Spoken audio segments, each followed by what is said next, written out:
હોસ્પિટલનું દેવાળું। જી હા, ગુજરાતના મહાનગર વડોદરાને શું થવા બેઠું છે? સુરત અને અમદાવાદની સરખામણીએ આ શહેર વિકાસમાં કેમ પાછળ રહી ગયું છે? વડોદરાની સૌથી મોટી અને સમગ્ર મધ્ય ગુજરાતની સૌથી મોટી સયાજી હોસ્પિટલ દવા મામલે દેવાદાર બની ગઈ છે। હા, દેવાદાર। આરોગ્યને લઈ થતા મોટા દાવા વચ્ચે આ સરકારી હોસ્પિટલ ખાનગી વેપારીઓ પર નિર્ભર બની ગઈ છે। ત્યારે કેમ હોસ્પિટલ બની દેવાદાર? શું છે આ સમગ્ર મામલો? આવો જોઈએ, જાણીએ, સમજીએ।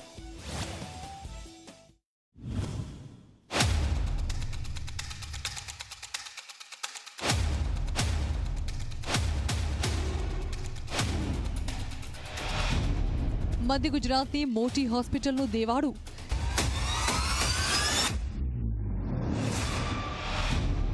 સરકારી હોસ્પિટલ ખાનગી પર બની નિર્ભર।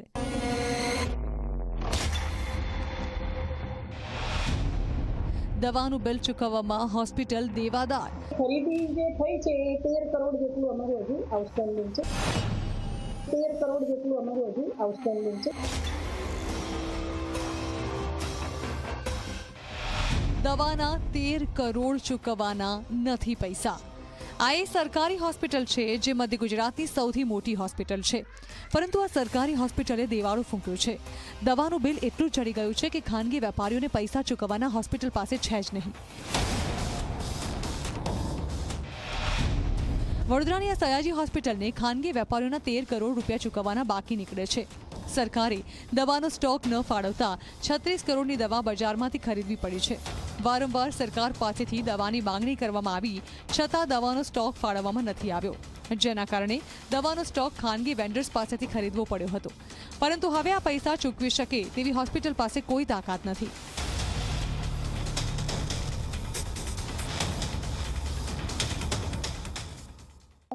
એસએસજી હોસ્પિટલની પરિસ્થિતિનું અમે મેડિકલ સ્ટોર દ્વારા સ્ટોર મેન્ટેન કરવામાં આવે। સ્ટોરેજ એટલે ધારો કે 3 મહિનાની અમે રાખીએ જ કે દવા ખૂટે ના એટલા માટે। એટલે એ જે ના સપ્લાય થાય એનો પણ અમારે ઓર્ડર આપવો પડે। અને નોન ઈડીએલ કહેવાય। નોન ઈડીએલ એટલે કે વિભાગીય વડા જે ટ્રીટિંગ ડોક્ટર છે એની માંગણી પ્રમાણે પણ અમારે ખરીદી કરવી પડે। એટલે એ ખરીદી જે થઈ છે એ 13 કરોડ જેટલું અમારું હજુ આઉટસ્ટેન્ડિંગ છે। ગ્રાન્ટના ભાવે આરડીડીબી આપે જીએસએસ છે એટલે જનની સુરક્ષા એ છે, પછી કોક્લિયર સ્કૂલ હેલ્થ એની જે ગ્રાન્ટ આવે એનું અલગ અમારે એનું પેમેન્ટ થઈ જતું હોય છે।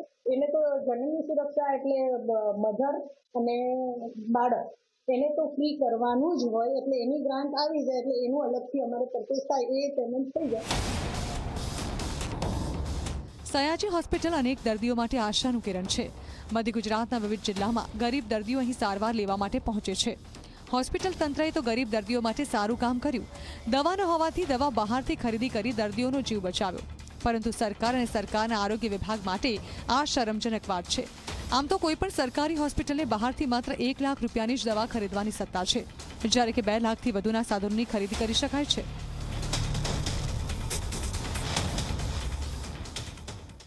વારંવાર લેખિત અને ત્યાં ગાંધીનગરથી બી અમને વારંવાર પૂછવામાં આવે કેટલું બાકી એ પ્રમાણે એ લોકો તો ત્યાં અમારી હાયર ઓથોરિટી પણ નાણાં વિભાગને રજૂઆત કરે એ પ્રમાણે પિરિયડિકલી ગ્રાન્ટ આવતી હોય। કારણ કે અમે સ્ટોરમાંથી લખીએ એટલે એકાઉન્ટ વિભાગવાળા આ બધી રજૂઆત કરતા હતા, એટલે એક્ઝેક્ટ આંકડો તો નથી પણ એવરી પિરિયડિકલી એ લોકોને ટેલિફોનિક રિટર્ન એ બધી જાણ કરવામાં આવે। પહેલા બજેટ મોકલી જ આપવામાં આવે એટલે ત્યાંના બી ફોલોઅપ કરતા હોય છે, અહીંયા બી કરતા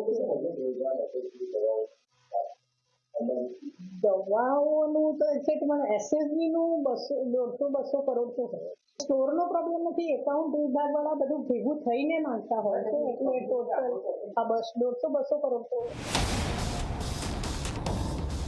સયાજી હોસ્પિટલમાં સુવિધા વધારવાના દાવા કરે છે, પરંતુ તમામ દાવા પોકળ સાબિત થઈ રહ્યા છે। વારંવાર વિવાદોમાં રહેતી આ સયાજી હોસ્પિટલ દવાના સ્ટોકને કારણે વિવાદમાં આવી છે। ત્યારે હવે આ દવાનું આ દેવું ક્યારે ભરાય છે અને ક્યારે સરકાર હોસ્પિટલને દવાનો પૂરતો સ્ટોક આપે છે? રવિ અગ્રવાલ, ઝી મીડિયા, વડોદરા।